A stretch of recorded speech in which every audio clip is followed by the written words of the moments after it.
Take me riding in the car, car, take me riding in the car, car. Take you riding in my car, car, I'll take you riding in my car.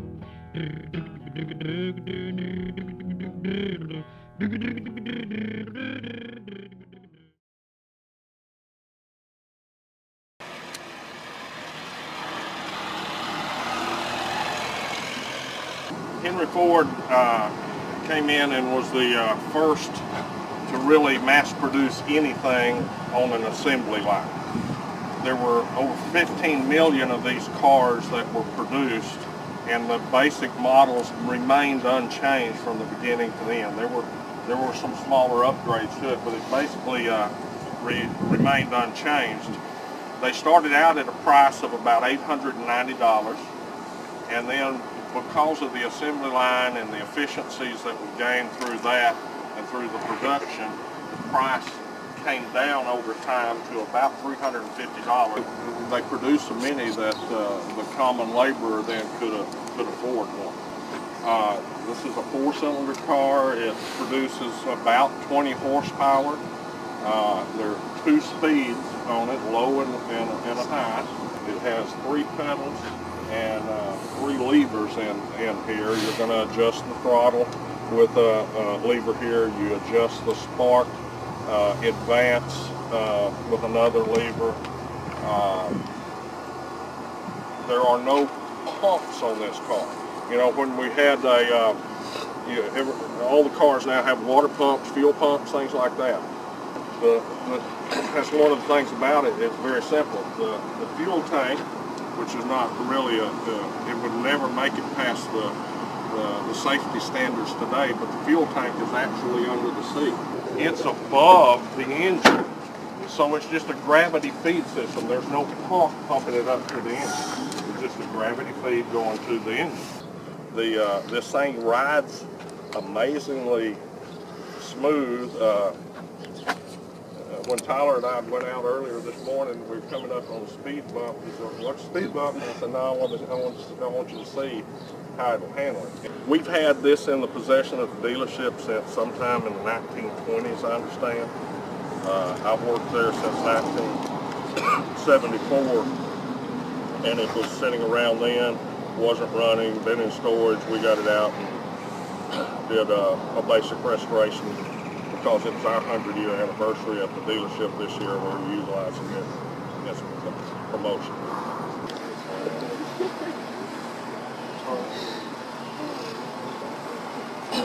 I have not cranked its coal before.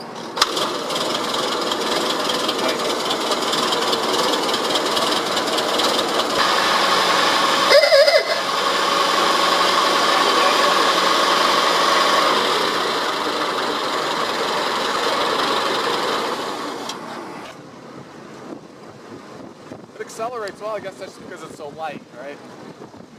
20 horsepower, that's amazing.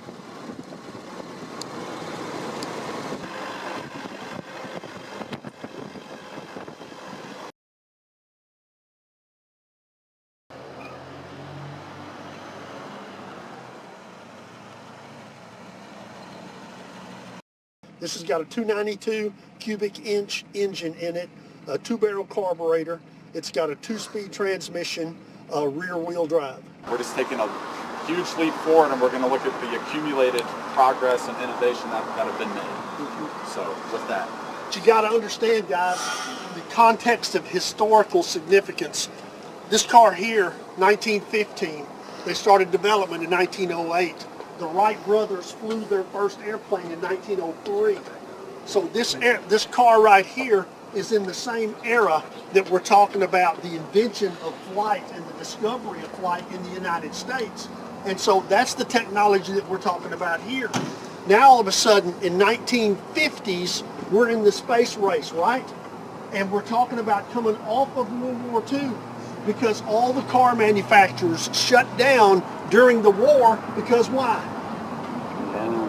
They had to make aviation equipment, they had to make military equipment and that kind of stuff. So these automobile companies shut down production and they built military equipment. So after World War II, the car companies cranked back up again. So the cars themselves got big, they got long, they got low, They got fins on them so that they would be aesthetically pleasing. So this is a Ford Fairlane 500. They had 4 different engines that they put in there, anywhere from 200 to 320 horsepower. This one is the mid-range engine. It's a 292, and they had a 6-cylinder model, and they had 3 V8 models. And the V8 models, the highest performance one, was designed for police interceptors. Dr. Mills, what did you say the horsepower was here? This one is about 240. Who remembers what the horsepower was over there on the Model T?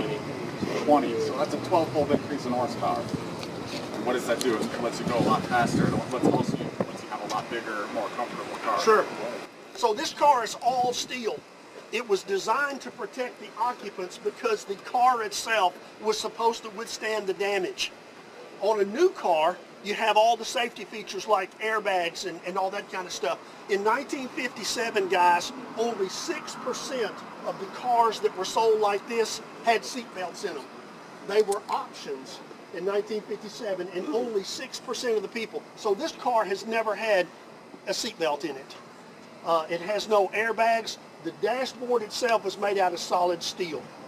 So you've got to be really careful, you know, about that, because there's nothing to keep you from getting tossed around in the automobile. They don't have any air conditioning. It was not an option on these cars in 1957. This car has no power steering. It has no power brakes. So if you take a look at it and you sit in the driver's seat, the steering wheel is about this big around. And that's for geometric leverage. So in order to turn the car, especially when it's not moving, you have to wrestle it one way or the other.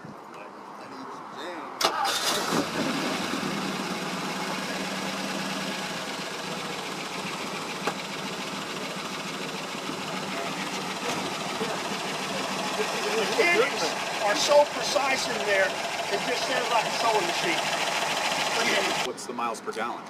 This one gets 16. Okay. How many gallons does it hold? 18. But by the 50s, you could go a lot farther, and there was fast food stores, and there was gas stations everywhere, and the interstate highways were being built. Right. So you have to realize there's a huge shift in that, not just the auto technology, but in all the complementary things, the roads and the services, hotels, everything else is changing right along with it.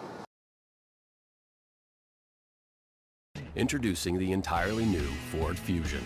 With a turbocharged EcoBoost engine and a hybrid that doubles the fuel economy of the average vehicle. You probably drive something that's got most of this technology, but you might not know what's going on. So I want to really look at the differences and the improvements that we've accumulated in the past 50 years.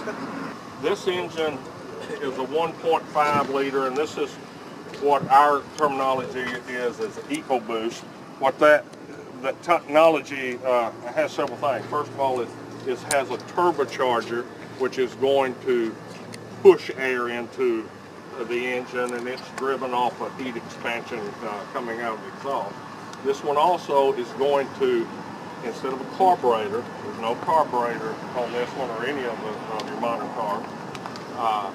This one will inject the gasoline directly into the cylinder after the air has been compressed. Now we have airbags, and really what you've got within that airbag is an explosive charge that's set off. If you've ever heard one set off, it's just like a gun going off. And it blows it up, but there are holes in it. It's just going to absorb you, and you're pushing the air out. It's not going to stay blown up. The other thing with these, they're engineered with what you call crumple zones.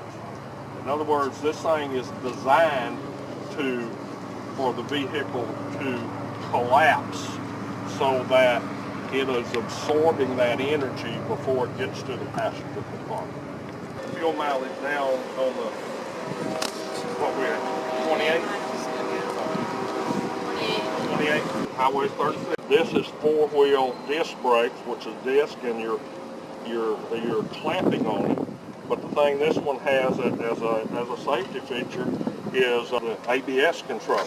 If you hit the brakes and one of them starts to skid, it senses that and it releases that wheel momentarily. This one is a front wheel drive. The engine, instead of setting front to rear, is setting sideways. One of the reasons here too on the front wheel drive is to help reduce some of the complexity of it, to help with the weight of the vehicle. It helps with, particularly in cold and wet conditions, control of the vehicle, because your drive wheels now are on underneath the engine where you've got more weight sitting right on top of it. What's the horsepower on this? The horsepower on this is about 190 horsepower out of a 1.5 liter engine.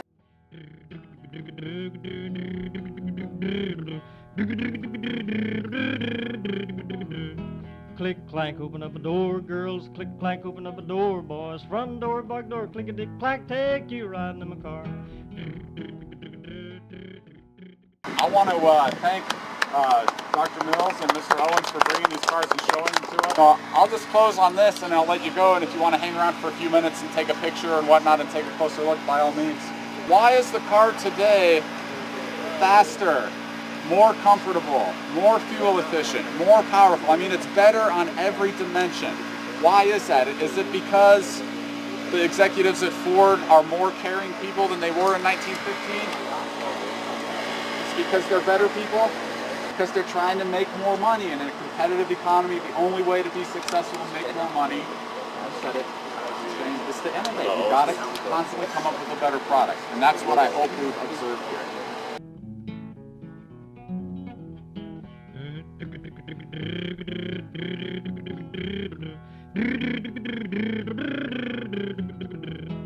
Take me riding in the car, car, take me riding in the car, car. Take you riding in my car, car, I'll take you riding.